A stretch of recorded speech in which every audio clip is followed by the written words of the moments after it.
Here, visitors must endure a terrifying ordeal on their way to the walkthrough's wet and wild finale. Here we are at the flooding chamber. This is the final scene, and it's the most exciting. And it turned out to be the most expensive. You can see some of the things starting to happen.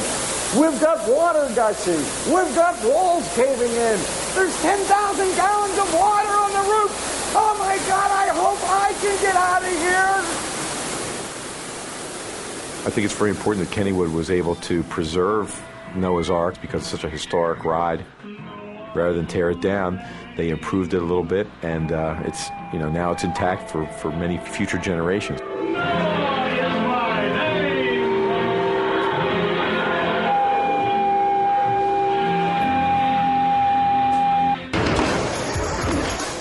Next, we take a terrifying ride on the dark side and drop in on some of today's scariest and most thrilling Funhouse attractions.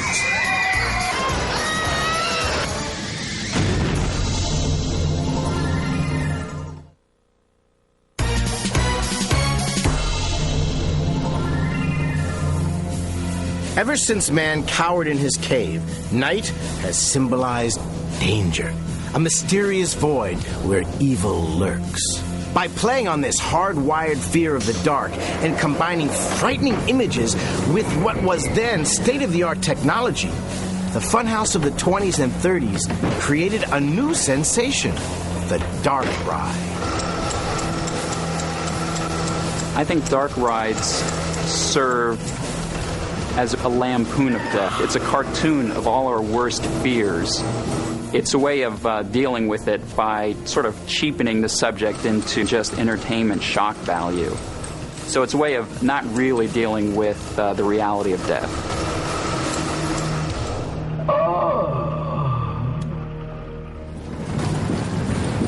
For most of its 90 years, Pennsylvania's Bushkill Park has operated the Haunted Pretzel. To ride this working antique is it scary? is to take a journey through the history of dark rides. The Haunted Pretzel makes great use of darkness. You just do not know where you're going. You're just absolutely turning this way, and that disorientation is never better achieved than in the Haunted Pretzel. I'm Neil Fainall, Bushkill Park.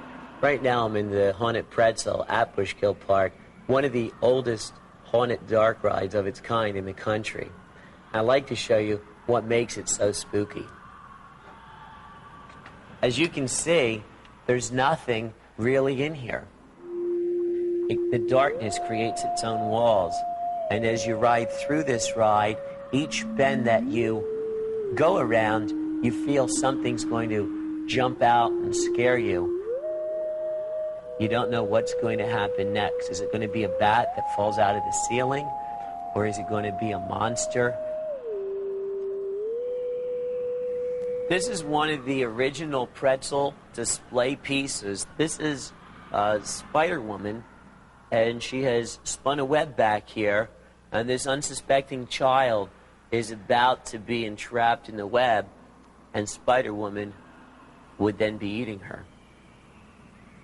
People love to see things like this. They don't want to be the child that's going to be eaten by the Spider-Woman, but people enjoyed those sights 60, 70 years ago, just like they do today. This is a girl that has just been decapitated with the sword here, and right now they're getting ready to scalp her. You can see the vase of blood, which is right here, and they save that for whatever they do with it. This is Dead Dan, and even though he's a dead guy in a casket, I find it to be kind of funny because as the car's going by, Dan sits up. Good night, Dan. One of the first rides visitors to Pittsburgh's Kennywood Amusement Park encounter is the Old Mill. Built in 1901, this water-powered variation of the traditional dark ride, better known as the Tunnel of Love, still offers young sweethearts a chance to steal a first kiss. Kennywood and amusement parks in general are places where I think you do some of the first wandering away from your parents and hanging out with your friends. And so you're creating your own new world, and rides like this help do it. People know that you're going to go into the dark, and certainly at various points in there, no one can see what you're doing. And so it's a place for cuddling and to sort of make out canoodle. You're a little bit nervous about getting on the old mill with the girl the first time because you might end up getting slapped, but you also might end up getting, a snuggle. In addition to smooching and canoodling, the slower nature of these water-powered rides gave designers the chance to create more elaborate and detailed scenes.